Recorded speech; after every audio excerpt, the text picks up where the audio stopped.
Hi everyone, welcome to PCS 101.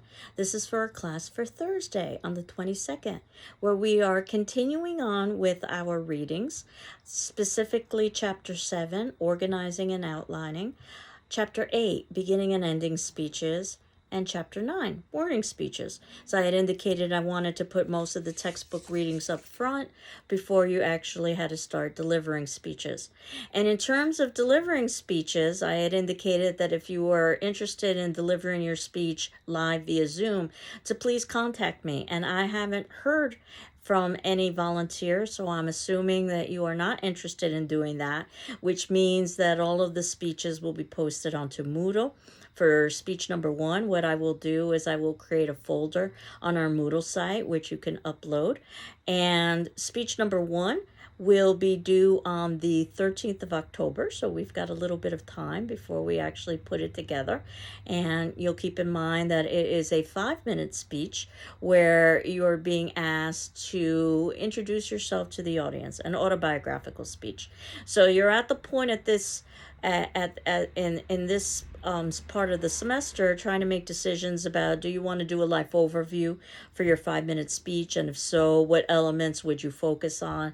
Do you want to focus on a particular time period or a particular element of your life or an interest of your life? Keep in mind though that the speech is not about your interest. The speech is ultimately about you and how that interest helps to define you. And one of the things that we will be doing over the next several classes is watching some sample speeches to give you an idea of how you could go about putting together a speech. And the readings also are hopefully helpful to you in thinking about how to put together a speech. And the first that I had assigned today was organizing and outlining, and that's going to be one of the most important things that you will be doing with the speech, all of the prep work beforehand. And there are many advantages to organizing and outlining your speech. It's easier to remember if you've gone through the process of organizing and outlining. Because it's easier to remember, it's easier to present. And because it's easy, because you're doing a better job presenting it, it's probably a more credible speech as well. And that means it's probably also more persuasive. So what you need to do is to think about your thesis, what your central idea is going to be. And yes, this is very similar to what we do when we are writing a paper in an English 101 class. And then you need to think about an organizational plan. How are you going to put together your arguments in a way that seems to make sense? Now, all speeches have to be divided into an introduction, a body, and a conclusion. You need to have a beginning, you need to have a middle, you need to have an end. But outside of that, there are multiple ways in which you can organize information in a speech, or organize information in a paper, because I'm sure you've also had this experience as well. It could be chronological, time order. First this, then that, afterwards. This works very well when you're trying to teach somebody how to do something, a process, because you're doing it in steps. Or perhaps topical, by categories, that there are 4 categories that you want to discuss in no particular order. Or perhaps order of importance. Now, there is a particular order in your categories. You could begin with the most important, which is very useful because it can be very impactful to the audience. However, by ending with the least important, you might lose some of your audience. You can do it the other way around and begin with the least important and work your way up to the most important so that you leave a lasting impression. But the risk is, are you going to lose your audience along the way as you're moving up to the most important? So there really is no right or wrong way. It's just a question of what your topic is, who your audience is, and your preference as well. Spatial or location works very well if you're going to describe something. I always think about real estate, for instance, and all of the different ways that a real estate agent could sell a piece of property in terms of an organizational plan. A real estate agent might talk about that property from a chronological perspective, particularly if it's an older property. So let's say that it was built in the 1800s and it's on the National Historical Registry, and the real estate agent can go through all of the owners of this particular home. Or perhaps the real estate agent can talk about this home topically, that there are three top elements associated with this home. The first is the price point. The second is the neighborhood, because it's always location, location, location. And the third is that a new roof has been placed onto the house. But perhaps this can also be put in order of importance. And sometimes order of importance is subjective. So the real estate agent might have to think about the individuals who are viewing the house. For some individuals, the location might be the most important because it's in a good school district and they have children. Yet for another group of individuals, the price point might be the most important because this is their first home. So all of these elements you can mix and match as well, even something like causal or relationship, that one thing leads to the other. But we need to be careful with that because oftentimes it appears that one thing leads to another, but there isn't necessarily a direct correlation. We just make an assumption there's a correlation. And the example I always give is the economy. If the economy is doing well, the politician in charge will take credit. If the economy is doing poorly, the politician in charge will blame outside forces. And this is almost universal, regardless of political party. So, some suggestions the textbook has that I have as well in terms of how to go about presenting your arguments. You might want to talk about things that are familiar to the audience. That's one of the ways that you can gain audience interest. But you can also ask the audience questions. It could even be a rhetorical question, which is a question that you don't necessarily expect an answer for. Though expect the unexpected when you're working with an audience. I remember in an early Shakespeare class I taught early on in my career, I asked a rhetorical question about a play that you might have heard of before, Midsummer Night's Dream. And it's a play that is about couples falling in and out of love with one another through magical means. So it's a fairyland and they're all being manipulated. And the queen of the fairies, in fact, through magic, is manipulated to fall in love, not just with a human, but with a human named Bottom, because he's at the bottom of the social scale. He's a laborer. And he's an idiot.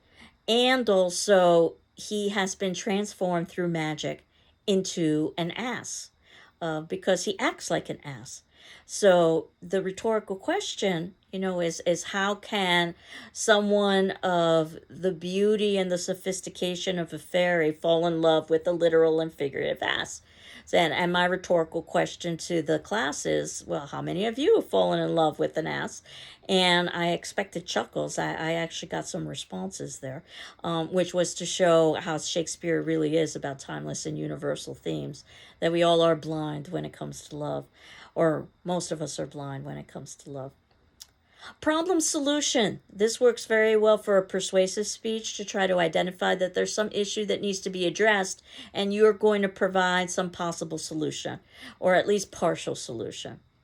Or process of elimination, that you eliminate all of the options until you're only left with one option. Regardless of how you decide to organize your arguments, and they just need to make sense to the average audience. So this is where the practice comes in very nicely, where you can run it by me, or as we saw with the Toastmasters video, friends and family as well. Do these arguments make a certain level of sense? We also have tutors in the GCC peer tutoring center that you could utilize to run your speeches by and get feedback on as well.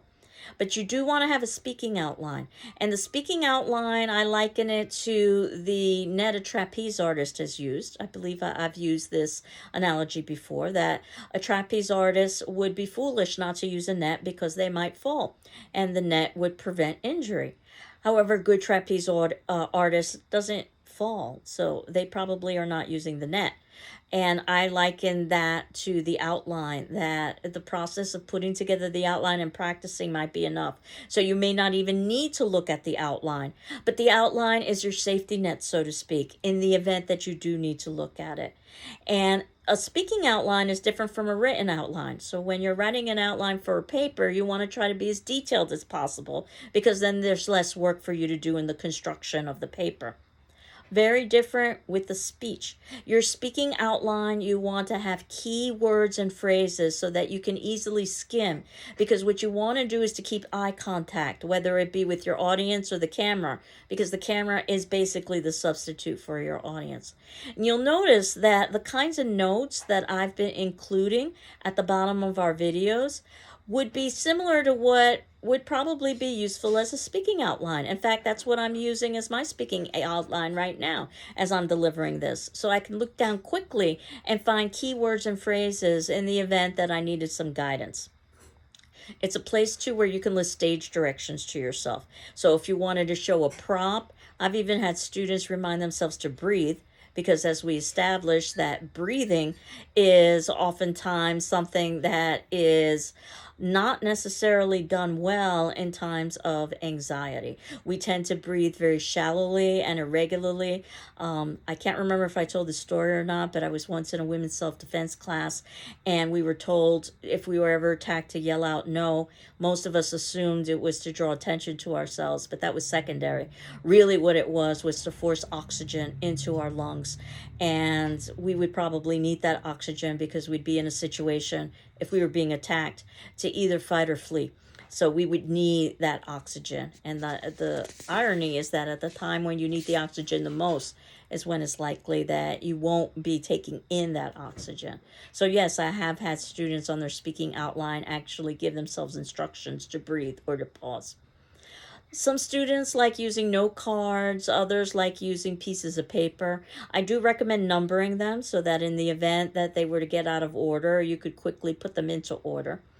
There are examples of outlines in your textbook. One example, if you're using the edition that I had ordered for class, is on page 119 about drunk driving. May I suggest to you that those examples are much too detailed? Yes, they work very nicely for you as a reader of a textbook in order to be able to get a sense of what the speech would sound like. In fact, if we read that outline out loud, we would have the speech in its entirety. You want to reduce that to key words and phrases. And you do not want to try to memorize your speech, because we have notoriously poor memories. And it'll probably sound like it's memorized because you probably won't have the vocal inflections. Now, how bad is memory? Pretty bad, according to what studies have shown. Studies have shown that we can remember approximately plus or minus 7 items. Some have said plus or minus 3. That's pretty darn low, especially with the -3, that's 2 or 1. Now, obviously, we remember more information than that, and there are ways to go about doing that. Repetition, so that if you repeat something often enough, you're likely to remember it.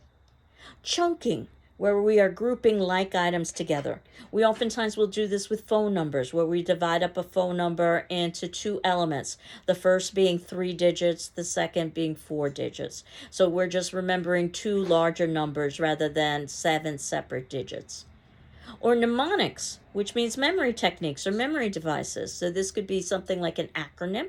So an acronym is each letter in a particular word is supposed to represent or suggest something that you should remember. So I always talk about the acronym KISS when it comes to writing. And that word KISS, each letter stands for something else.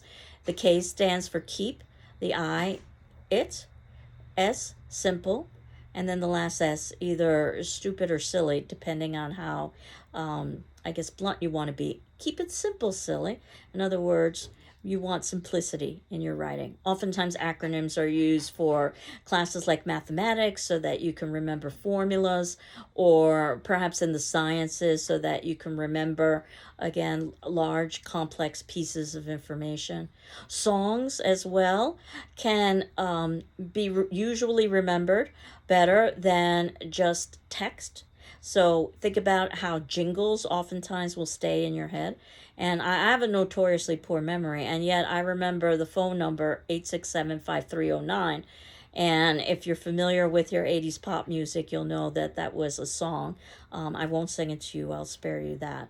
But basically, through repetition and also through music, that was a number that stayed in my head, even though decades have passed. So rhyme is another way that you can remember things.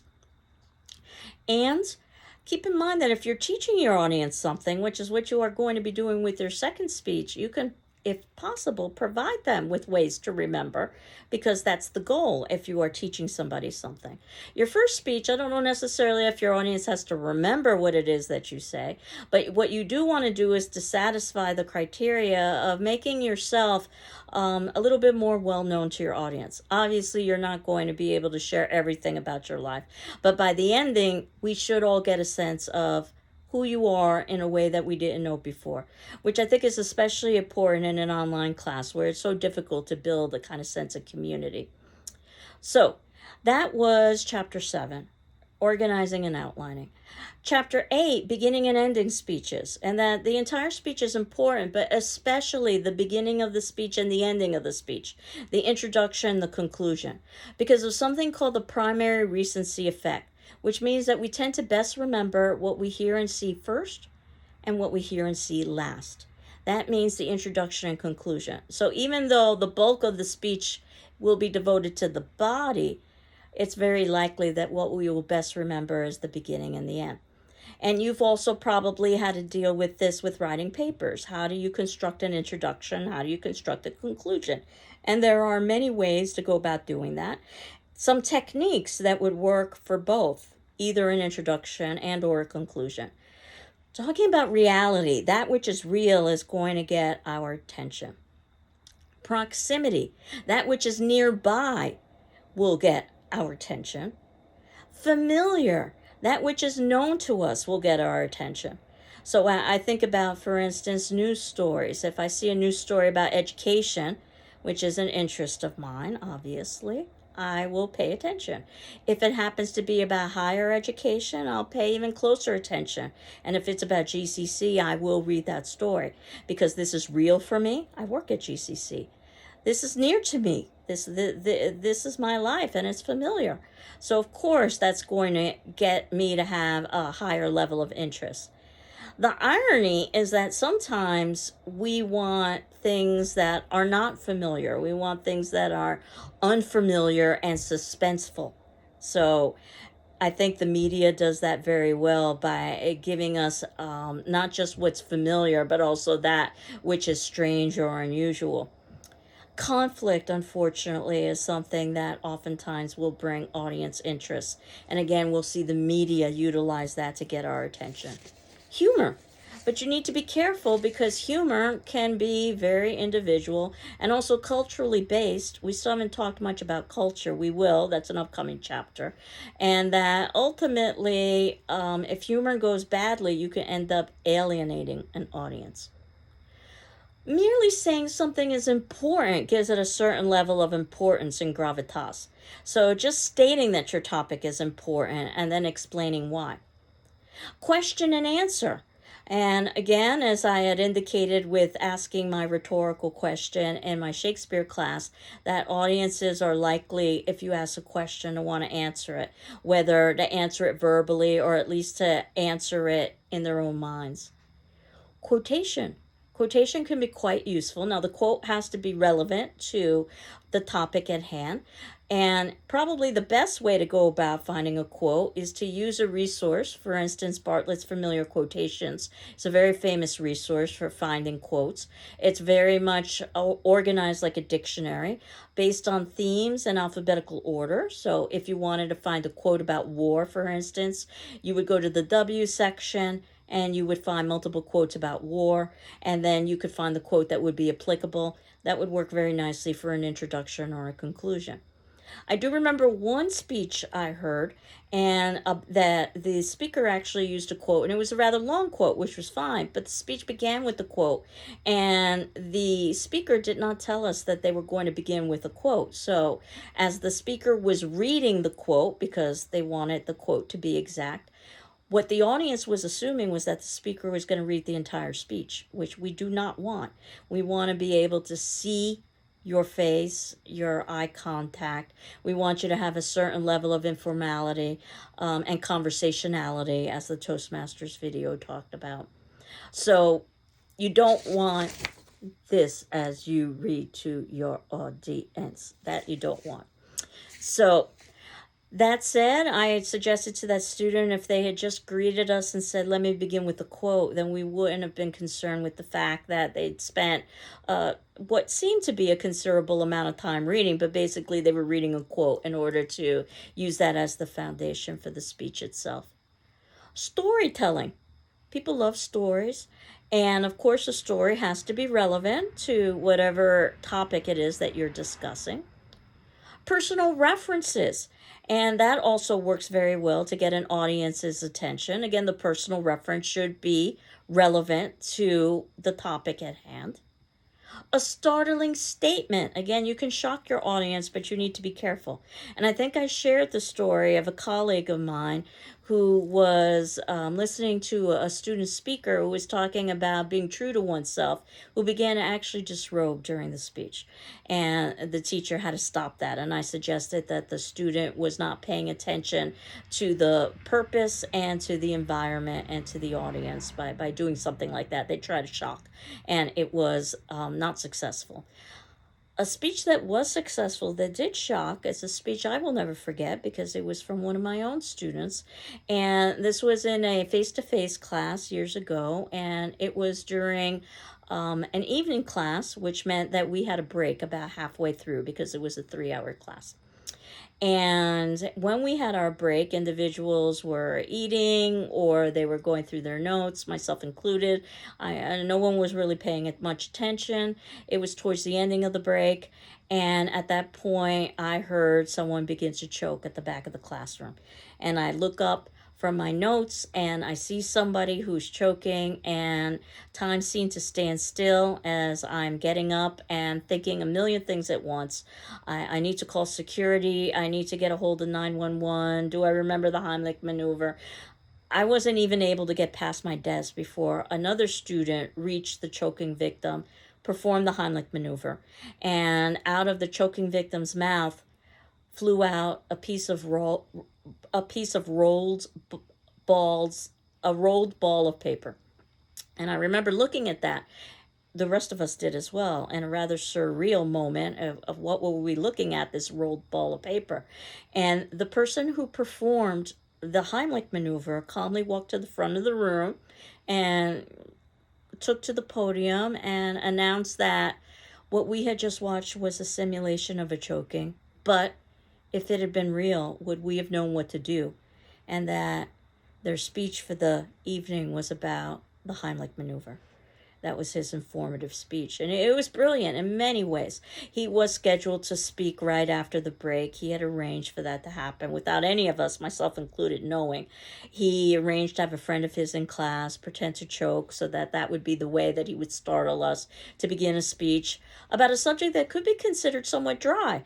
But now all of us were invested in this because just moments previously, all of us were in the same position, wondering if we remembered how to perform the Heimlich. It could have saved someone's life in that very moment. So obviously we were paying much more careful attention than we ever would have. And yes, something could have gone wrong. I wonder if another student had reached the supposed choking victim first and performed the Heimlich, what would have happened? Because when the Heimlich is performed properly, it can actually break ribs. I also wonder what would have happened if the student who was pretending to choke actually started to choke, and the person who was pretending to perform the Heimlich actually didn't perform the Heimlich, and what the result of that would have been. So yes, there was some risk, but the risk was low, and it was done quite well. So I always use this example about a startling statement. Or just forecasting and summarizing. And again, this is a very common technique with writing a paper. Tell the audience what you're going to talk about. Talk about it. And then remind us what you talked about. So the next chapter, the last chapter that I assigned for today, chapter 9, was wording your speech, language. And keep in mind that the oral style is different than the written style. That as an oral speaker, your language will be much more informal. It will be much more conversational than anything that's written. You will use simpler vocabulary. You should use shorter sentences. And what you will end up finding is that you can't keep to the level of precision that you would with writing. These are two different animals. You want to be familiar with what it is you're going to be saying, But you don't want to get all caught up in exact language so that you aren't able to present ideas. So I kind of liken it to preparing for an important conversation, perhaps asking your employer for a raise. You've rehearsed some ideas of what you are going to discuss, but you aren't necessarily going to be reading from a script. And of course, you're going to have to deviate from whatever it was you anticipated based on the employer's response. So keep that in mind, that you don't need nor want to have the precision that you would have when you are writing. You want to focus on ideas, not on language. Now, that said, some of the great speakers of our time have been able to do both.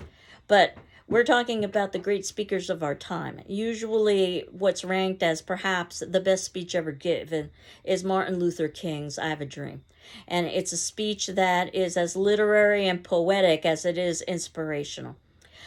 But we're not necessarily held to that particular standard. If you do want to play with language, however, here are some suggestions. Understand the distinction between the denotation and the connotation of a word. The denotation is the dictionary definition, the connotation, the associations behind a word. Both can be very different. Think about cheap and frugal. Both have the same denotation, you don't spend a lot of money, but the connotation, there are many more positive associations associated with frugal. There's a level of intelligence that's assumed there, as opposed to cheap, where there's a level of stinginess that's associated there. And again, the media, particularly advertisers, are quite aware of this, so they use language that has positive associations when they can. You think about mature individuals rather than talking about senior citizens. A negative definition, we usually talk about definitions in the positive, what something does mean. But we could do this in the negative, which is what something does not mean. So, for instance, in a negative definition, I could say wealth does not mean financial success, but health and happiness. So I've just negated perhaps the most common definition of wealth to supply my own. Definitions are often contextual. They're determined by the situation or the context. So for instance, in a writing class, if I were to talk about brief, I'm probably referring to a duration of time, something that's short or that's concisely written. But if I were in a fashion class and I was talking about brief, I was probably talking about an article of clothing. And if I was in a law class, I might very well be talking about a legal report. So understand that definitions too can vary based on the context, the situation at hand. So that said, that ultimately there are advanced techniques that you can consider for language. Again, we're not necessarily at that particular point, but things like imagery. This helps with visualization and it helps with the senses. Again, advertisers do this very frequently because they try to appeal to your sense of taste and smell and hearing, even though obviously you can't taste or smell something when you are watching an advertisement. But it's why it's possible that you could watch a commercial and then feel, let's say, thirsty afterwards because they're trying to appeal to your sense of taste. Metaphors. And this is a literary technique where you compare two dissimilar things. And you do not use the words like or as. If you use the words like or as, that's known as a simile. But again, it's a comparison of two different things. So I think about a student's speech. It was a sample speech that I used to show my classes about an autobiographical speech where the metaphor was used. The speaker compared themselves to the color red. And they didn't say that they were like red. They said they were red. So this was a metaphor. It was a very interesting speech, particularly in the beginning, talking about all of the qualities associated with the color red that could be applicable to the speaker. But as the speech went on, it became a little bit more difficult to follow because ultimately they were trying to make comparisons that were really not very obvious. At one point, they were talking about the terminals in a battery, and it became a bit confusing to remember. And a bit confusing to understand. So, be careful when you're using these high-level literary techniques. And again, I don't encourage you to try these until you feel comfortable with some of the basics of giving an introduction, breathing deeply, giving a conclusion. And rhyme can work very nicely as well. I think about some speakers, regardless of how you might feel about his politics. Jesse Jackson does a very nice job of using rhyme. This is when the endings of words sound similar. Or alliteration. This is when the beginnings of words have similar sounds as well. And thinking about language, you want something that's audience centered, that would be appropriate for that particular audience. Obviously, you would be speaking to a group of children differently than you would be speaking to a group of adults. So you want to adapt yourself to your audience.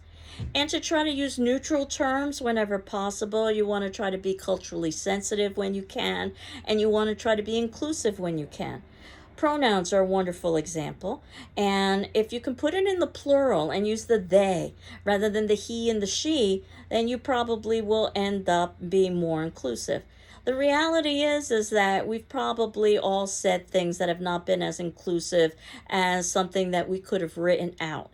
And I think about if I were, actually I say this every day, as the mailman come. And I'm very well aware I should say postal carrier so that I'm not identifying a particular gender to that particular profession, especially because the male person is female. But, old habits die hard. And I've always suspected that if I were ever to be in need of help, I would probably yell for a policeman, even though I would mean police officer. So sometimes it's just better to just say what you say rather than try to correct it and then draw everybody's attention to it.